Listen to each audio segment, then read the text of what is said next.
Abra sua Bíblia comigo em Josué, no capítulo de número 2.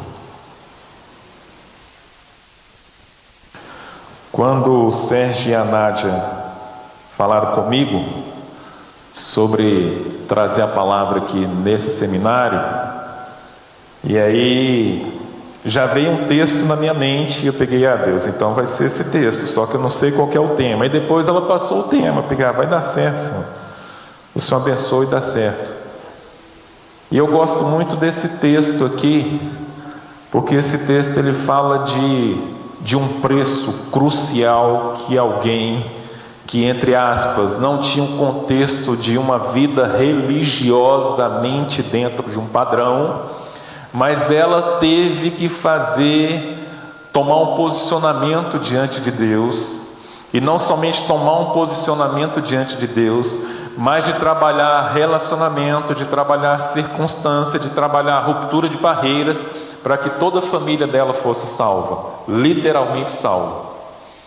E quando eu vejo isso, nós cantamos aqui muitas músicas alusivas à família, né? E aí tem uma do André Valadão que fala que ela traz para mim, para você, uma voz profética, né? Que os nossos filhos serão abençoados no Senhor.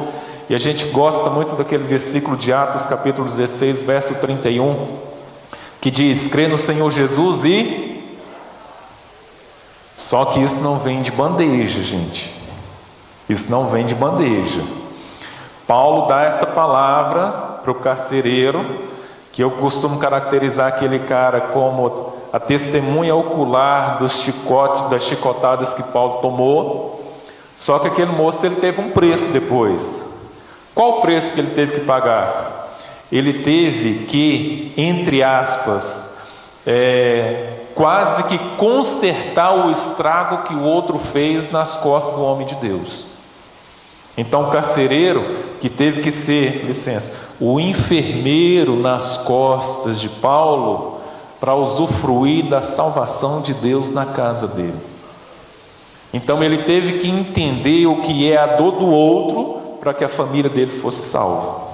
Quando ele leva Paulo para a casa dele, Paulo e Silas, e à medida que Paulo vai ministrando a palavra de Deus para ele, eu estou falando isso, mas não estava no script, gente. E aí Paulo começa a ministrar a palavra de Deus para ele, o coração daquele homem é tocado de uma forma tão profunda, que ele se compadece. Compadecer-se, eu acho até que vai além do amor. Por quê? Porque o amor, você ama a pessoa como é. Se compadecer é você mover-se em amor em prol do outro. E a maioria dos milagres que Jesus fez, principalmente narrado nos evangelhos ali, você vai ver que os milagres ele tomaram proporção muito maior a partir do compadecimento de Jesus. Quando Jesus se compadece das pessoas, ele fala assim: faz conforme a tua fé. Pode ir lá que o negócio deu certo. Se Jesus fosse mineirinho lá de Berlândia, ele ia falar assim: o trem deu certo, só pode ir. E pode partir uma pamonha para mim que eu vou gostar. Então, o compadecer é isso. E aquele moço, aquele carcereiro, que ele não tem um nome, ele se compadece. E ele começa então a curar, a procurar diminuir a intensidade da dor que foi causada pelo amor de Deus a partir daquele homem. Então, quando eu quero a salvação na minha casa, não é só chegar assim e: Senhor, traz a promessa da salvação na minha casa.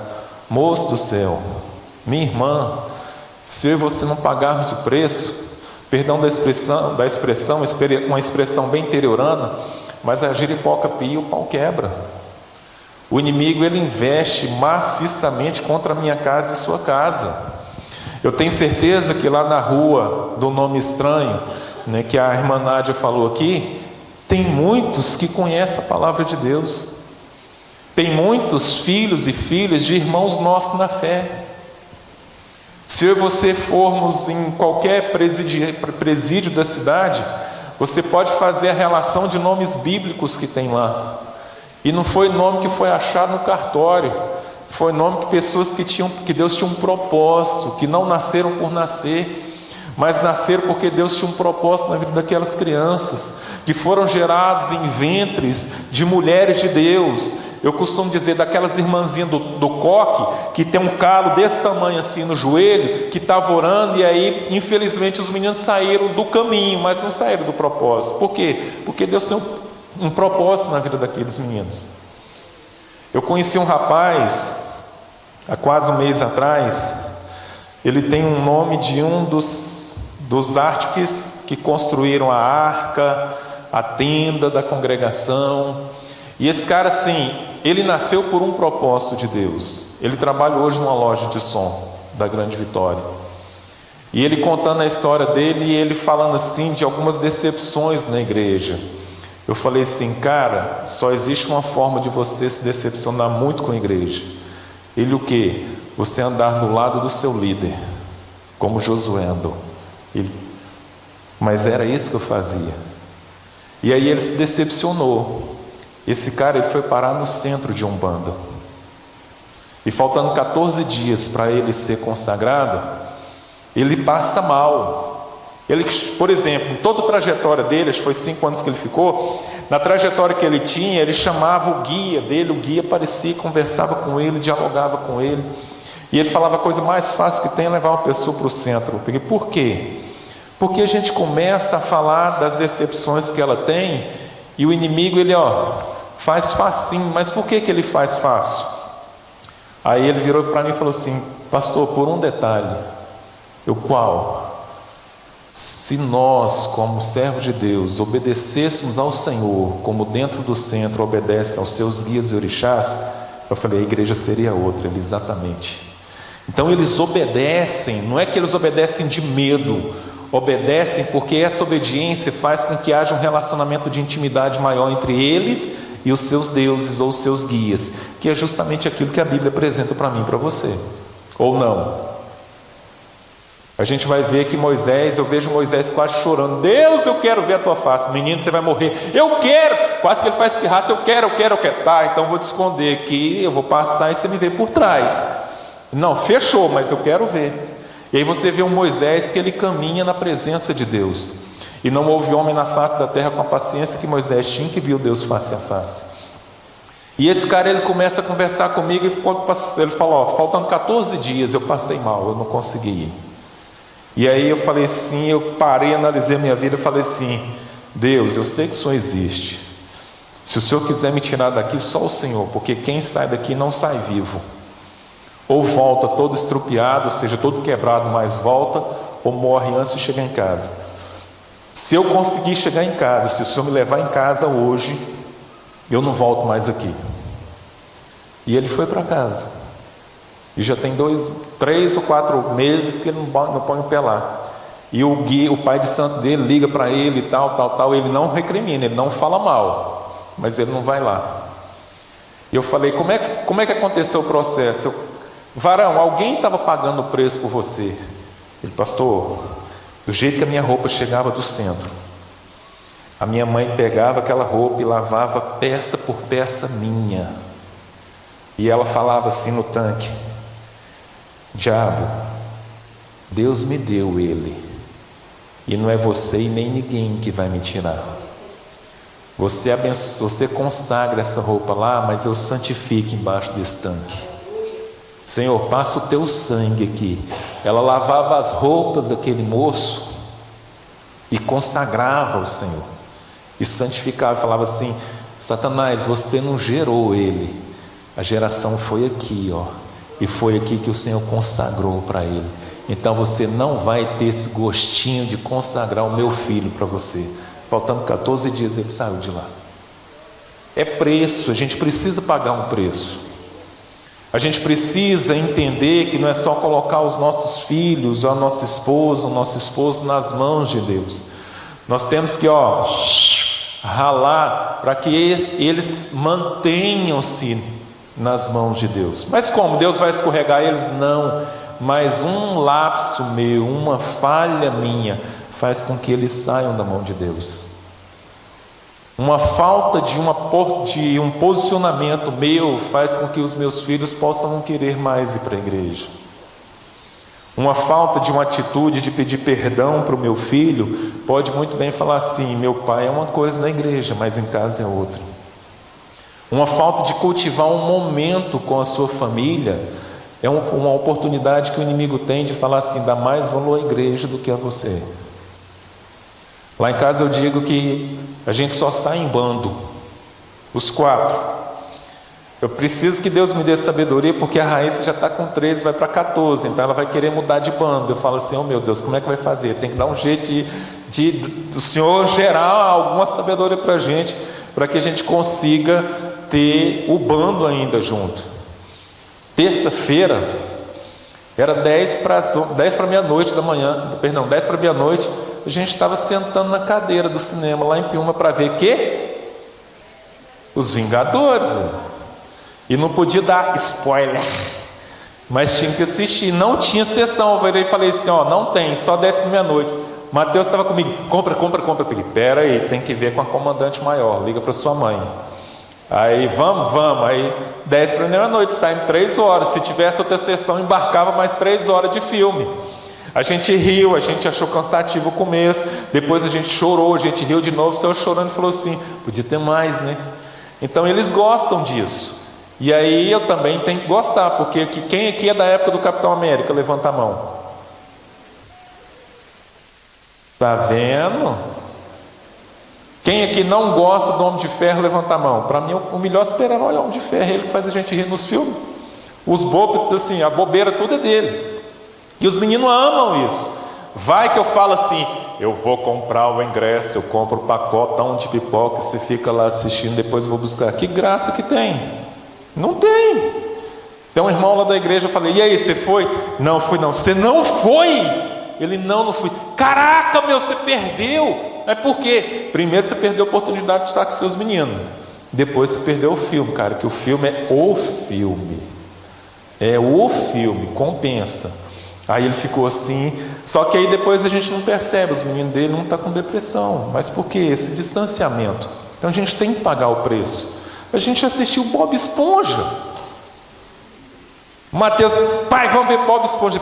Calça quadrada ninguém merece, né? E aí a gente entrou 3D calça quadrada. Não foi agora não, foi lá em Contagem, já tem uns 4 anos, né? Se fosse agora eu ia falar assim: pera aí, meu filho, vamos conversar aqui, né? Vamos ver outro. Mas na época não tinha diálogo. E esse texto mostra um preço que foi pago. Vamos lá que eu já estou conversando demais com vocês. Josué capítulo 2, a partir do verso 1. Nossa leitura vai até o verso 21. Só que eu vou ler o primeiro e depois cada um de vocês vão dando sequência, tá? Um lê um, outro lê outro, e assim sucessivamente. Amém? Tranquilo? Josué 2, a partir do verso 1. De Sitim enviou Josué, filho de Num, 2 homens, secretamente, como espias, dizendo: andai e observai a terra e Jericó. Foram, pois, e entraram na casa de uma mulher prostituta, cujo nome era Raabe, e pousaram ali. Amém. Eu e você sabemos que o ofício dessa mulher é um ofício que ele tem repúdio em qualquer nação. Qualquer grupo ou comunidade de pessoas repudia o ofício dessa mulher. E aí a gente percebe que era uma pessoa que havia um trânsito fácil de homens adentrando na sua casa. E o que me chama a atenção é que a casa dela passa a ser espionada. Por quê? Porque havia um temor muito grande de que os judeus, os hebreus, se achegassem, porque Jericó fazia parte de todo um projeto de Deus para que fosse possuída aquela terra. Depois do Jordão era a primeira cidade e a grande cidade, onde uma vez conquistada essa cidade, o resto seria tranquilo. A gente vai ver que depois que Jericó é conquistada, quando chega na cidade de Ai, eles pensam assim: não, isso aqui é tranquilo, a gente venceu Jericó, Ai, café no bule. E a gente vê depois que não foi bem assim, justamente porque havia pecado no meio do povo. Então Jericó era praticamente a menina dos olhos de Deus, ou a menina dos olhos de todo o povo. Conquistar Jericó era como se fosse assim um grande sonho, ou uma grande confirmação de Deus. Para você ter uma ideia, a proporção de Jericó na terra prometida tem quase que o mesmo peso de igualdade de ter vencido o exército de Faraó junto ao Mar Vermelho. E aí, quando eles sabem, a população de Jericó sabe que os hebreus estão se aproximando e que Jericó está na rota, a Bíblia diz aqui que o coração deles estão quase que desmaiados. Ou seja, eles sabem da iminência da derrota, mas não seria apenas uma simples derrota, porque Deus extirparia aquele povo, Deus aniquilaria com tudo, ou seja, mataria desde o mais velho ao mais novo, toda espécie de animal daquela cidade seria totalmente destruída. E aí o que é que me chama a atenção? Esse povo não é crente, mas eles têm mais fé do que muito crente que eu conheço. Gente, a gente não percebe a dimensão da ação de Deus nas nossas vidas. Eu tenho percebido hoje que a igreja, de forma geral, ela não tem vivido a esperança que a própria palavra de Deus apresenta. A gente hoje tem que pregar mais para a igreja se levantar, se reerguer, se sentir motivado para fazer alguma coisa para Deus, do que há muito tempo atrás. Se a gente voltar no tempo, esse ano faz 30 anos que eu aceitei Jesus, a gente não tinha pregações com os temas que nós temos hoje, de levantar o povo, como se fosse de abrir os olhos, quase que abrir a cabeça do cidadão e falar assim: ô, Jesus, Ele quer fazer algo na sua vida. As pregações eram muito em cima assim, de condenação, de pecado, de ir para o inferno. Eu lembro de filmes que a gente assistia, como A Volta de Jesus e outros assim, quando terminava de ver o filme, ou então de ouvir a pregação em fita cassete, que aí você tinha que virar e orar a Deus para que ela não embolasse.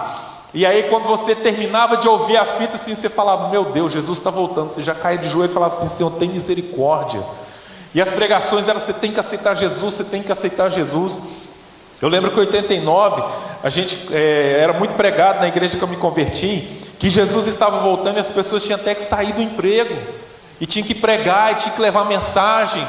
Quando a gente pensava em estudar um pouco a mais: não, meu irmão, mas não vai dar tempo não, Jesus está voltando. Eu falava assim: ó, se ele quiser me pegar lá na escola, não tem problema não, ou na faculdade ele pode tocar a trombeta lá que eu estou subindo, mas eu preciso me preparar.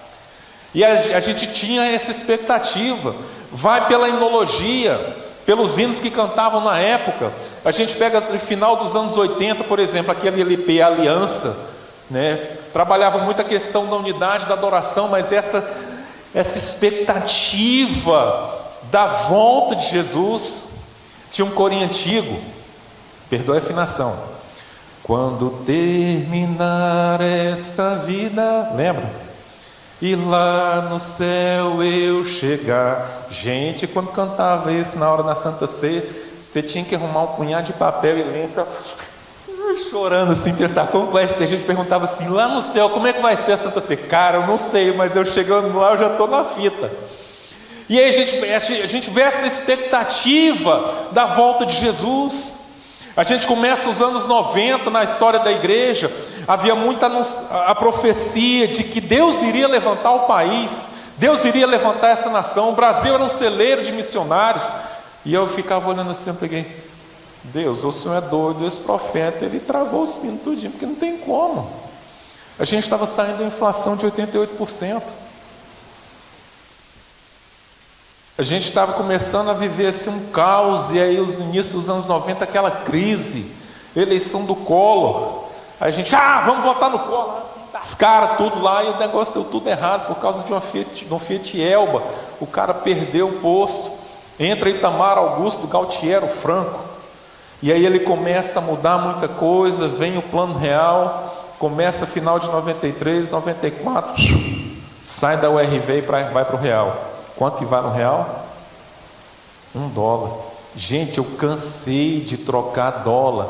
$1, 2.750 cruzeiros, para a gente depositar para missionário que estava fora. E aí quando veio 94, assim, R$1, $1, golzinho, R$7.000, carta social, 0,01 centavo. Eu falava assim: meu Deus, que é isso? Eu cansei de mandar carta para a Gleice, carta social, ela tinha que ser toda manuscrita. Ela não poderia ser de pessoa jurídica, só pessoa física, e no finalzinho do envelope você escrevia assim, carta social, entre aspas. Cansei de fazer isso, trabalhava no correio, falava, eu vou dar dinheiro para eles, não, eu vou mandar na carta social, chegava igual a outra. E o Brasil subiu. E a gente via aquelas inologias, por exemplo, Ministério Coinonia de Louvor, Sara, Senhor, essa nação, tinha um LP com a bandeira do Brasil, né? E Deus trazendo essa ação profética na vida do país, na vida da igreja.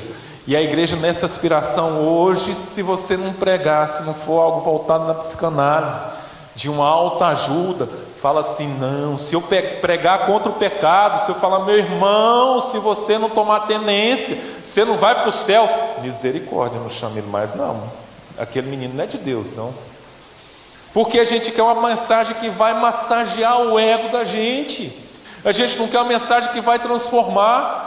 Mas se você observar quem aqui toca, que estava tocando aqui, levanta a mãozinha, olha lá, eu não sei se vocês prestaram atenção, mas tinha um tanto de terça, de nona na mãozinha dos caras assim e tal. Os acordes de hoje das músicas não são tudo base, tudo fraquinho, 3 acordes, quase que o dó, fá, sol. Aí você fala, meu Deus, a música está empobrecida. Não é, porque Deus não está preocupado na quantidade de acordes. Deus está preocupado justamente em um povo chegar na presença dele mais fácil, mais rápido, mais simples. Essa é a proposta de Deus hoje, ou seja, uma mensagem simples, uma igreja simples, um evangelho simples, para que nós venhamos com simplicidade nos prostrarmos diante de Deus, nos desfazer de todas as coisas e sermos imagem e semelhança do Senhor Jesus. Como diz lá em Filipenses capítulo 2, a partir do verso 5, que ele se desfez de tudo que ele tinha, para assumir a forma de um miserável, para ser fiel até a morte. Esse é o padrão para a igreja. E o povo lá fora sabe disso, e a igreja quer que seja massageado. Esse povo aqui de Jericó, gente, eles tinham uma noção, eles já vinham montando a história, acabaram com o Egito, destroçaram o maior exército que tinha. Mas como eu não sei, só sei que na hora que eles passaram assim, que o último saiu, o mar engoliu todo mundo, não sobrou nenhum para contar a história. E aí destruiu o Seom, destruiu o Og, o negócio está feio. Gente, a gente está morto, acabou. Por quê? Porque Deus é assim no céu e na terra. Eles estão presenciando a evidenciação de um Deus, uma manifestação de um Deus, que do jeito que ele é lá em cima, ele é aqui embaixo. E a gente acha o seguinte, que Deus ele é lá em cima e ele não é aqui embaixo. Raabe dá para a gente uma lição de quem é Deus. Uma mulher que era prostituta, que era indigna, uma mulher que tinha assim muitos procedimentos que eu e você repudiamos, mas a fé dela é muito mais fé do que a minha e a sua juntos, se deixar. E ela propõe um acordo para eles. Primeiro ela esconde os caras lá numas canas lá de linho. Eu fico pensando o seguinte, eu não sei como é cana de linho, que eu nunca vi. Mas não tem aquelas canazinhas que a gente costuma fazer aquelas esteiras de colocar em caminhão? Eu imaginei uns trem daquele. E se esse lugar mais alto, esse eirado, se a cana de linho fosse semelhante àquela, gente, isso coça que não tem mais jeito. E aí esses espias, eles precisam estar entre essas canas de linho, escondidos, para que os espiões do rei de Jericó não os vejam. E aí ela fala o seguinte, olha, realmente eles estiveram aqui, ou seja, não tinha como ela não mentir, não tinha como ela tinha que dizer a verdade. E aí na verdade ela, não, eles estiveram aqui, só que eles foram embora já. Pegaram o rumo do rio. Salvei a vida de vocês, mas eu quero propor um acordo. Qual acordo? Eu sei que o negócio está feio, os nossos dias estão contados, vocês já arrebentaram com tudo quanto é gente que tinha na frente de vocês, e a gente vai ser a próxima vítima. Então não tem como a gente escapar. Eu não sei como é que vocês vão destruir, mas eu sei que o Deus de vocês, o cara assim, do jeito que ele é lá em cima, ele é aqui embaixo. E aí eu lembro da oração do Pai Nosso: venha a nós o teu reino, assim na terra como aquilo que Jesus ensina, Raabe já tinha enxergado há muito tempo. Não é à toa que essa mulher faz parte da genealogia de Jesus. E aí Ela então, do jeito que Deus é, Ele erra e acabou. E não tem Deus que pode ser comparado com esse Deus. Então, para a gente está tudo errado. Só que tem o seguinte: eu não quero morrer. Eu estou salvando vocês para vocês salvarem a mim e a minha família. E aí, o que a gente pode fazer? Fechado. Só que você não pode dar com a língua nos dentes. Presta atenção uma coisa. Eu e você temos projeto para a nossa família. Sim ou não? Então preste atenção. O seu projeto, ele não precisa ir para o Facebook. O seu projeto, ele não precisa ser... Raíssa, como é o nome daqueles trenzinhos que tem no Instagram que fica em cima lá assim? Não precisa ser stories de Instagram. Obrigado, Raíssa. O seu projeto, ele não precisa... E do Zap Zap, como é que chama? E não precisa ser status do seu WhatsApp. O seu projeto, ele tem que ser um projeto seu, da sua família, vírgula. Por que vírgula? Porque o negócio foi de Raabe com os espias, e não de Raabe em assembleia com a família. Ela que propõe um acordo. Tem gente que Deus mal fala com ele, mal coloca no coração dele, já brada assim para todo mundo. A palavra do Senhor diz que bom é aguardar a salvação no Senhor, e isso em silêncio. Mas tem irmão que na hora que fala assim, na hora que fala Deus, silêncio, e abre o bocão e conta para todo mundo. Gostou? Se você quiser, tem aqui também, ó. Do jeito que você quiser, nós inventa aqui. Eu preciso entender que a ação de Deus, o mistério entre eu e Deus, não precisa ser bradado para todo mundo. Tem coisa que Deus quer que seja anunciado, tem coisa que Deus não quer que seja anunciado. Tem coisa que Deus revelou, que Jesus revelou para os discípulos, que nós só viemos tomar conhecimento muito tempo depois.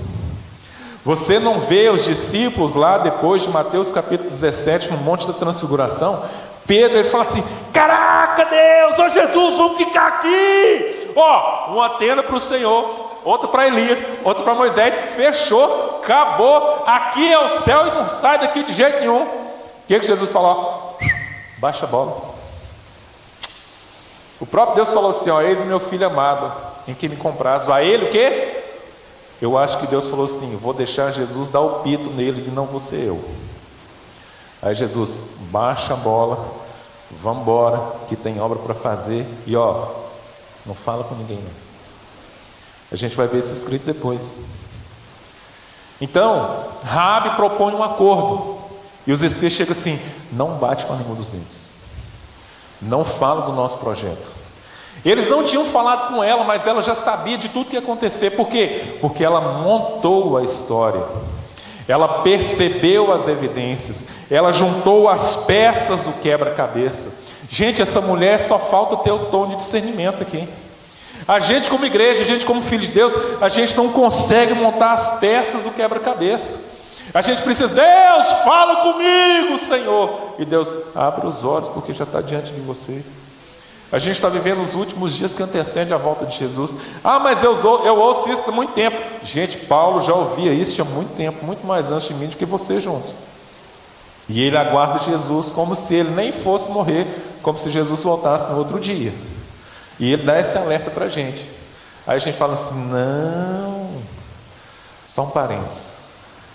Quando a gente é solteiro, a gente fica doido para casar, né? Principalmente na igreja. E aí tinha uns irmãos lá, a gente no monte, lá em Uberlândia, orando. E aí eu falava assim: volta logo, Jesus, que eu não aguento essa luta. Aí tinha um irmão que falava assim: espera eu casar primeiro, Jesus, porque eu não estou aguentando essa luta. Hoje a igreja nem ora pela volta de Jesus. Hoje a igreja nem anuncia que Jesus está voltando. O nosso evangelho hoje é mais o seguinte: o irmão Norival, vou pegar você para Cristo hoje, vai pregar lá na igreja, um irmão abençoado, vai lá para você ouvir. Não, mas eu não, depois a gente vai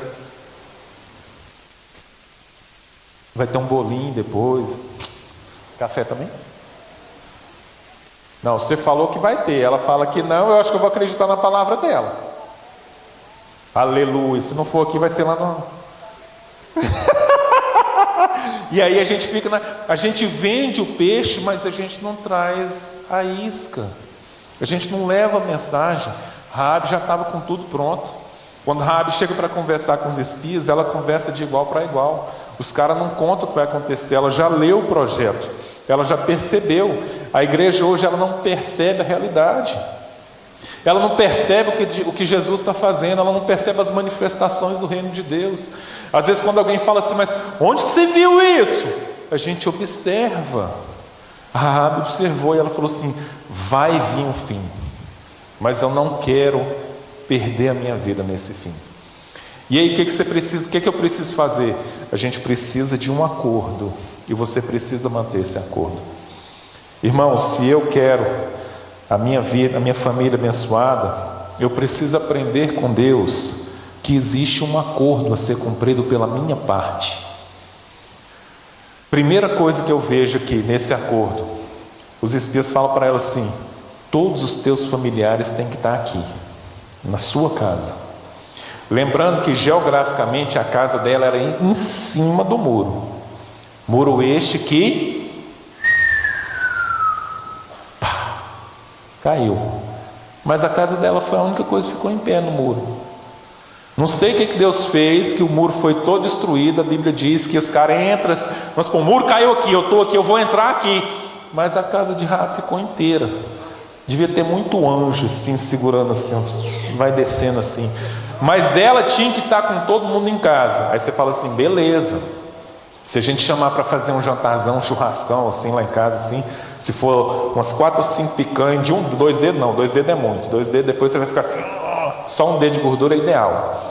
E aí você fala assim, chama para comer, beleza. Só que quando chama para comer, qual o nome da irmã? Nanine. Se eu tenho meu bigode cruzado com a Nanine, ela fala assim, tudo bem? A gente senta para comer, mas a gente não tem comunhão. A proposta dos espias é traga para sua casa, ou seja, restabeleça essa comunhão. Você fala, mas não tem esse entendimento. Correto, não tem esse entendimento. Mas preste atenção, Raabe é prostituta, mas ela não deixou de amar a família dela. E muitas vezes a gente pensa que as pessoas que estão, entre aspas, perdidas, elas estão lá porque elas não amam a família. Não é assim. Não é assim. Muitas vezes o que acontece é que a ferida sucumbe o sentimento. A ferida ela é tão forte, ou tão inflamada, que quando você passa perto da ferida, a pessoa já começa a gemer de dor sem você encostar. Quem aqui já andou no buzu com a unha do pé encravada? Não, gente, fala sério, isso não foi só comigo não. Já, né? Então na hora que você está naquele buzuzão assim, horário de pico, 6 horas da tarde, a pessoa levanta o braço assim, você fala assim, ó, fulano está chegando, só pelo levantar do braço dele. E aí você pensa assim, estou com a unha encravada. Aí você vê aquele irmão que vem com aquela botina assim, que tem bico assim, tem ferro na ponta, ferro no calcanhar e ferro na sola. Você já vê assim, ó, você já esconde o pé, você arruma equilíbrio e põe o pé quase que lá embaixo da cadeira assim, para ele nem pensar que sua unha está encravada. Assim é o coração da gente. Assim é o coração da gente. Quando a gente está ferido, uma pessoa vai se aproximando, você já faz igual um gato, vira a unha para trás assim, o olho cresce, o rabo. O nosso faz isso, tá? Depois eu te mostro. E aí você fica todo arisco assim. Raabe precisa, para reunir as pessoas na casa dela, restabelecer alianças. Pode rir do gato, eu espero. Ela precisa restabelecer. Qual o pai que tem prazer numa filha que está fazendo algo que desagrada ou que desonra a família? Não tem prazer. Qual mãe que tem prazer num filho ou numa filha que desonra a família?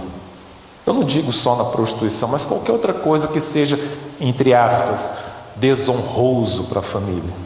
E Raabe que precisa procurar, ela que precisa dar o braço a torcer, ela que precisa ir atrás, e ela tem pouco tempo para isso. Porque quanto mais, assim, um dia a mais que demora, é um dia a menos no espaço de tempo que ela tem, porque o fim se aproxima. Então ela precisa fazer com que a família restabeleça uma aliança. Segunda coisa, se ela é prostituta, ela tem remuneração pelo serviço prestado. Sim ou não? Ela não vai ceder o amor, entre aspas, gratuitamente falando.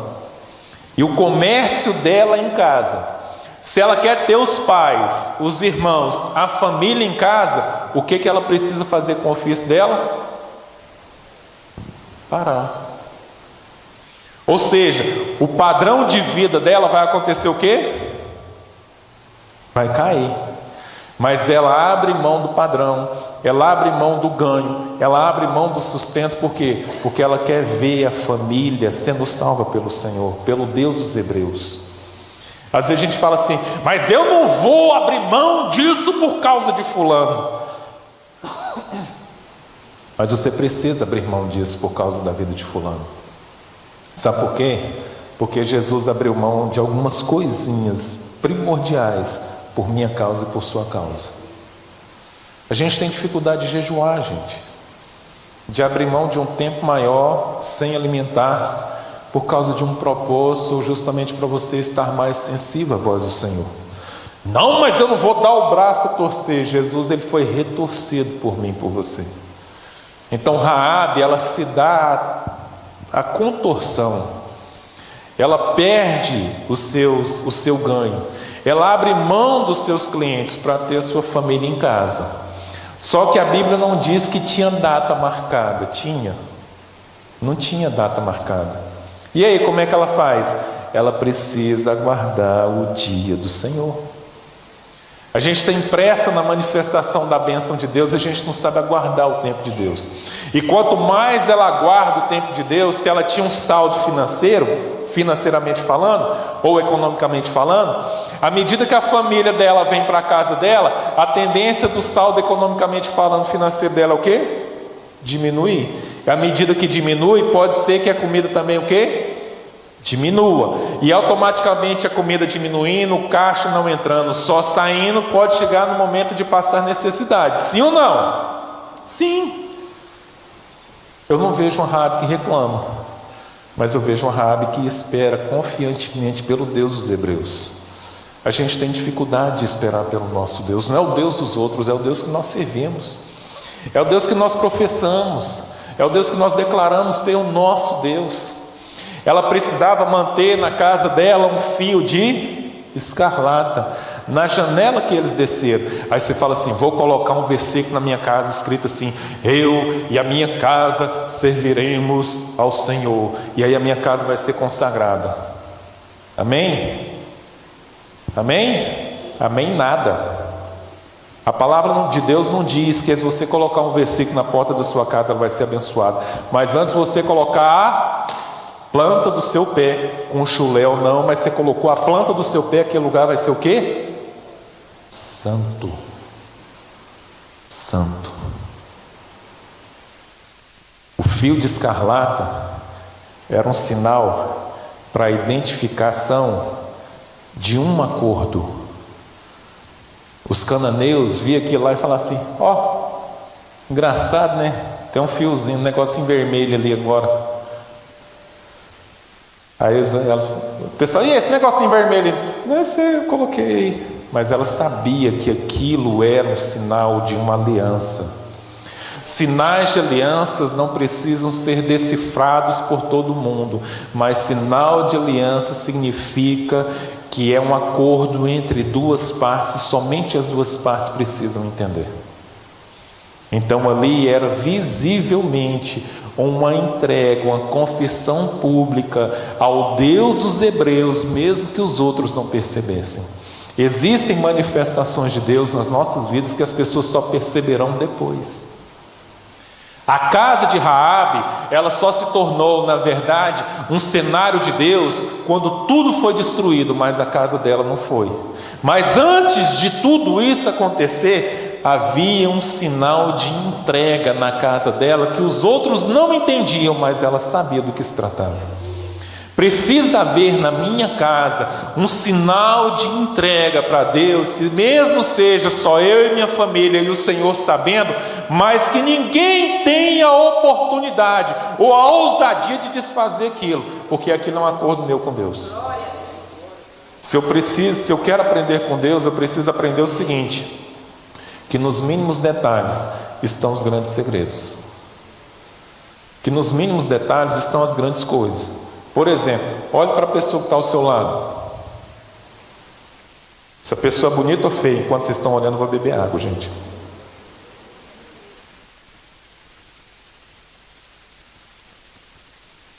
Preste atenção. Se a gente voltar lá em Gênesis, tudo Deus falava assim: haja luz. E a luz, tchá. E houve separação entre luz e trevas. Não foi assim? Tudo Deus o quê? E quando Deus vai tratar do ser humano? Mateus, você tem coragem? Deitar aqui? Tem não? E se eu deitar, você vem? Você vem? Também não? Serginho tem coragem, não tem? Deita aqui, Serginho. Pode subir por aí e deitar aqui. Ele pode? Está liberado? Ó, os presbíteros liberados. Rapaz, se quando Deus criou o homem fosse recheado assim, nós estávamos na água. Foi para isso? Não. Ele está perguntando, foi para isso? Não, foi não. Houve uma plenária, gente. Tá, não vai dormir não. Façamos o homem conforme o quê? Em nenhum outro momento da criação houve referência, só houve anúncio. Havia uma ideia no coração de Deus e essa ideia se materializava. Para nós sermos formados, houve um padrão, houve uma referência, houve um projeto inicial. E Deus começa então a compor esse projeto com as próprias mãos. Não foi um anúncio de uma palavra, mas foi uma confecção de Deus. E aí Deus olhava assim, como se fosse assim: a gente tem olho, então vamos colocar o olhinho aqui. Gente, vocês já fizeram algum exame detalhado dos olhos? É coisa de louco. Tem um universo aqui dentro até chegar no cérebro. Eu falei, meu Deus, esse trem de doido, mas só um doido igual o Senhor para fazer uns negócios tão perfeitos assim. Então tudo com muita minúcia, com muitos detalhes. E são esses detalhes que fazem o quê? Que quando eu olho para o Sérgio, ele olha para mim, a gente olha um para o outro e olhamos uns para os outros, nós vemos a perfeição de Deus. Obrigadão, Sérgio. Tem uns assim que eu acho que é mais perfeito, que não tem cabelo, outros têm mais cabelo, não sei, né? Eu digo que parece perfeito, e quando a gente olha assim, daquele reflexo da glória de Deus, a gente vai até assim, né? Então a gente vê a perfeição de Deus aonde? Nos detalhes. E são esses detalhes que compõem o todo, a manifestação da soberania de Deus. E aí, aquele fio de escarlata é para mim um pequeno detalhe, mas que fez toda a diferença. E aí os espias chegam para Josué: o negócio é o seguinte, nós fizemos um acordo, para a gente ser salvo, a gente fez o acordo de salvar uma família.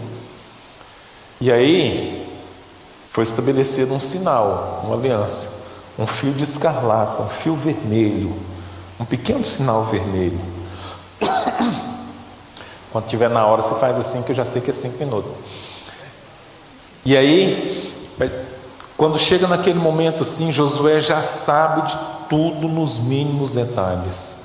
E ele chega para o povo e fala assim: ó, tudo vai ser destruído, mas tem uma casa que tem um sinal, que é um código nosso. Naquela casa, vocês não destruam, vocês tirem a família primeiro, depois a gente vê destruído. O que eu entendo aqui, gente? Que o preço que Raabe propõe para esses espias é a vida dela em prol da vida de toda a família. O próprio Jesus diz para eu amar a Gleice, assim como Cristo amou a igreja, e o quê? Você tem coragem de morrer pela sua esposa? Amor, eu estou pedindo a Deus, hein? E aí, tem coragem, Serginho? Agora ficou provado, né? Você não aguentou ficar mais do que 20 dias lá fora, né? Aí a Nádia foi dar mexida no cabelo, depois que viajou, mandou a foto. Olha o que você está perdendo, ó. Aí ele voltou rapidinho. Eu tenho que ter esse amor pela minha esposa, que é o amor de Cristo pela igreja. Então Raabe, ela ama a família dela, porque se der errado alguma coisa, todo mundo morre por causa dela. Eu tenho que me colocar pela minha família como mediador entre Deus e a minha família. Ah, mas por que você é o marido? Não, Raabe não era esposa, Raabe não era casada. A gente vai ver ela casada com Salmão depois, e se eu não me engano na genealogia se tornando bisavó ou tataravó de Davi. Então uma mulher que ela já tem uma percepção espiritual, uma mulher que tem um discernimento, que ela consegue juntar o quebra-cabeça tudinho, a mulher que ela consegue estabelecer uma aliança, ela se mantém na posição e ela honra o Senhor, mesmo sem ver o milagre de Deus acontecendo. Ela não vê para crer, mas ela crê para ver. Se eu e você queremos realmente aprender com o Senhor e ver a manifestação do milagre de Deus na nossa vida, eu preciso não ser como Tomé, mas eu preciso ver, crer, para que realmente as coisas aconteçam, mas não mediante a minha fé, porque a crer na verdade não é você materializar o milagre, mas crer é você entrar na dimensão de Deus, mesmo que nada tenha acontecido. Quando a Bíblia fala dos heróis da fé, a Bíblia diz que homens que foram cerrados ao meio dos quais o mundo não era digno, mas eles morreram, muitos deles morreram sem alcançar a promessa. Então quando alguém vira para você e fala assim, você só vai morrer depois que a promessa alcançar, quem que é Deus na sua vida? Quem que manda na sua vida? A promessa ou é Deus? Não é assim, gente. Oxalá se a gente morresse sem passar por muita situação difícil. Mas tem hora que Deus fala assim, não, você não foi provado o suficiente. Amém, Jesus? Então tá, então a gente continua. Essa mulher, ela aprendeu. E quando ela chega e fala da benevolência, fala o seguinte, hajam conosco com benevolência. A palavra benevolência ou misericórdia, ela tem o sentido de uma bondade, de um amor. Ela vem do hebraico resed, e é uma das diversas manifestações de Deus. O que eu aprendo aqui? Preste atenção nisso. As pessoas não querem ver em nós o porte da nossa igreja. As pessoas não querem ver em nós o status do nosso padrão de vida. As pessoas querem ver em nós e buscam ver em nós se nós trazemos em nós as marcas de Cristo, ou seja, as virtudes, os atributos de Deus. As pessoas olharem e falar assim, o teu Deus é benevolente, eu quero ver benevolência em você. O teu Deus é misericordioso, eu quero ver misericórdia em você. Mas aí a gente fala assim, o meu Deus é justo, então se você bater de um lado, você vai ter que bater do outro. O meu Deus também é fogo consumidor.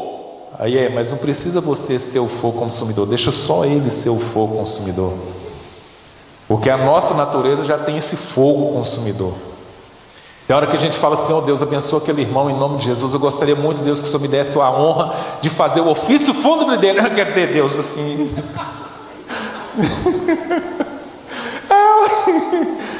O salmista, se eu não me engano, no Salmo 109, ele chega a fazer a seguinte oração: que sejam órfãos os teus filhos e viúva a tua esposa. Eu falei assim, Deus, eu achei o Oswaldo Júnior na Bíblia. A gente não precisa fazer justiça, porque as pessoas não querem ver justiça em nós, eles querem ver as virtudes de Deus em nós, as qualidades de Deus em nós, o cheiro de Deus em nós. E Raabe via isso. Você acredita? Aquela prostituta, que se fosse hoje a gente falar assim, perdão, mas aquela descomungada, ela viu muito mais de Deus na vida do povo, e conhecia Deus através dos seus feitos, que muitos de nós conhecemos hoje só de ouvir, e a gente na igreja, a gente presencia isso. Então nós precisamos agir com essa benevolência. Os espias são instigados, e aí? Sejam benevolentes comigo. E nós vamos ser benevolentes, mas a gente precisa manter um acordo. A gente tem um acordo pautado aqui, irmãos. O melhor manual que Deus poderia deixar para a gente, Ele deixou. E o que eu acho mais interessante na Bíblia, que não é um manual de perfeição, mas é um manual de falhas. Um Abraão, que você olha assim, não, Abraão é o pai da fé, mas o cara com medo de morrer vira e fala assim, ó, você é minha meia-irmã, tá? E aí no acordo, o rei do Egito leva Sara e ela, como se diz, e aí ele foi abençoado, começa a receber presentes e tal. Depois o rei chega e fala assim, você é doido, ela é tua esposa. Rapaz, isso a gente não aceita no Egito, não, some daqui, você está trazendo maldição para nós. E põe para fora, some daqui. Irmãos, infelizmente tem coisa no mundo que é mais certo que muita coisa que está acontecendo na igreja. E aí ele expulsou Abraão dali. Aí Abraão volta e começa a adorar o Senhor. Gênesis capítulo 13 mostra isso. Você vê um Jacó que tenta de todo jeito passar a perna no irmão para ser abençoado. Você vê os irmãos de José que queria de todo jeito acabar com a vida daquele menino, porque aquele menino tinha uns sonhos que Deus tinha dado, que que os feixes iam se inclinar diante dele, o sol, a lua e as estrelas se inclinaram diante dele. Os caras, tá doido, rapaz, quem é você? E aí José é jogado, vendido como escravo. Quando a vida dele começa a melhorar, uma lá da vida lá chega e fala assim, nossa, esse aí não é o Potifar, mas esse aí é o meu Potifar que eu quero para mim. E começa a dar em cima do cara. E aí ele foge e vai para a cadeia de novo, a vida dele vai melhorando e piora de novo. Depois ele vai lá e se torna governador do Egito, e Deus restaura a família dele, e ele vai lá e restabelece a família dele. A gente vê um Moisés que tem sangue nas costas, que quer fazer justiça com as próprias mãos, e Deus fala assim, não é do teu jeito, não, é do meu jeito. Vai cuidar, vai para o deserto, vai procurar pérolas negras. Você já viu pérolas negras? Procura o estrume lá da ovelha, que você vai ver com as pedrinhas pretinhas assim. E aí ele fica 40 anos cultivando isso. Aí você vê Davi, o homem segundo o coração de Deus. O cara planeja um adultério, e assim dá tudo certo, até que o profeta chega e fala assim, tinha um homem que tinha uma ovelhinha, e o outro tinha muitas ovelhas. E aí, mas esse é você, rei, você que fez isso.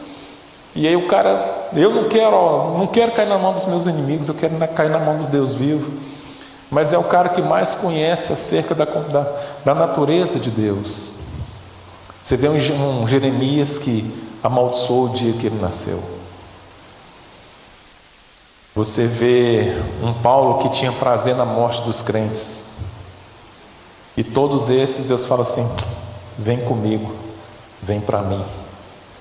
Jesus chama Pedro, e aí Pedro vai crescendo. Gente, Pedro tem uns negócios assim que eu falo assim, Deus, quem dera eu fosse doido igual Pedro, vendo quase que a morte assim, chega e fala assim, se és tu, manda-me ter contigo. Gente, o cara começa a andar por sobre as águas, e olha para o lado, afunda, e Jesus fala assim, estava dando certo, por que você duvidou? E aí, o povo diz que eu sou isso aqui. Quem eu sou? Tu és o Filho do Deus vivo. E aí fala assim, não foi carne nem sangue que te mostrou, Pedro, mas foi o meu Pai que está no céu. Aí Jesus, vou morrer. Não morre não, Jesus, você não pode. Para trás dele, Satanás. Então você vê um Pedro assim, todo humano. A Bíblia é composta de humanos, e nessas falhas desses humanos você vê a divindade de Deus, e a gente não percebe isso. A gente não é chamado para ser perfeito, a gente é chamado para ser humano, com a manifestação do divino em nós. Então, se você quer aprender com Deus na sua casa, você precisa entender a sua casa, que é o maior centro humano da face da terra, porque é lá que nós somos quem nós somos. Com todo respeito, gente, eu tenho até corrigido meus meninos com isso, mas lá em casa é um lugar que a gente arrota, né? Se eu der uma rota aqui, vocês falam assim, misericórdia. Porque agora eles estão na mania assim, se der uma rota aí, pá, um dá o tapa no outro, fala assim, auê, eu peguei auê, nada, isso é falta de educação. Eu aprendi assim, vocês aprenderam assim também, né? Mas vai dar um arroto num banco, vai dar um arroto na igreja. Deixa você estar pregando aqui em cima e daquele arroto assim. O povo joga o sapato em você. Por isso que a sua casa e a minha casa é o maior centro da manifestação do ser humano. É lá que a gente é esquisito. É lá que a gente fala assim: nossa, mas essa camisa aqui, misericórdia, ela está endemoniada pelo jeito dela. É lá que você tira a meia, a Gleice fala assim: você tirou o sapato aonde? Eu peguei, já entendi, eu vou pegar aquele lá fora. Mas aqui não pode ser assim. É lá em casa que a gente é tudo nó cego. Mas é lá em casa que a gente aprende com Deus. É lá em casa que a gente extravasa, que a gente briga, que a gente chora, mas que a gente ora. Por quê? Porque lá em casa tem um fio escarlate assim, ó, que só eu e Deus sabemos. Amém? Vamos colocar em pé.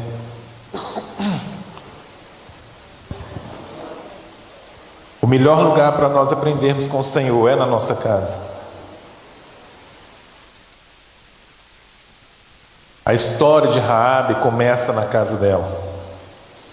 Depois, você vai ver no capítulo 6, da destruição de Jericó, que Raabe é salva.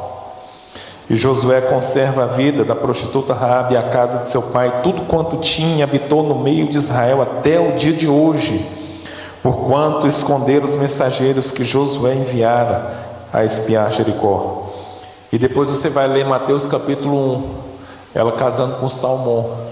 Ou seja, quando ela renuncia à prostituição por amor à família dela, para que a família dela fosse salva, e ela passa a compor a nação de Israel, ela, uma estrangeira no meio daquele povo, Deus estabelece na vida daquela mulher estrangeira, de uma ex-prostituta, uma família, mas não uma família qualquer, uma família que vai compor a história do Emanuel, Deus conosco.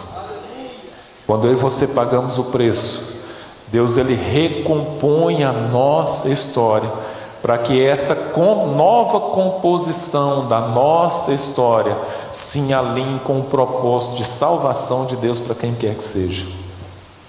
Ela fez por amor ao Deus dos Hebreus, para salvar a vida dela e da família dela, e a vida dela e da família dela se tornou salvação a todas as outras gerações depois. Deus pode fazer isso na sua casa. Deus pode fazer isso a partir de você.